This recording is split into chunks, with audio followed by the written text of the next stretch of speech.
এই চারটা শর্ত মেনে যারা আমার কোরআন পড়ে না, ওরা কোরআনে বিশ্বাসী নয়, এরা জীবনে ক্ষতিগ্রস্ত হবে। এটা আমি বানালাম। বলেন,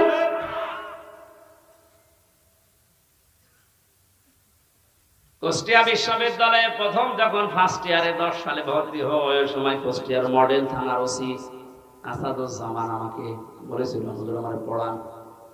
কি কোরআন তো আপনি ভালোই পড়তে পারছেন না?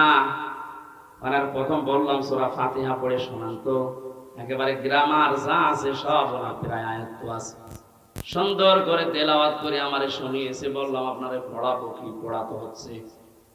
উনি আমারে বলছে, না আপনি যেভাবে আরবি পড়লে অর্থ বোঝেন, আমারে ওই কায়দা করে দিন। ওই কায়দা করতে কি 2 দিনে হবে?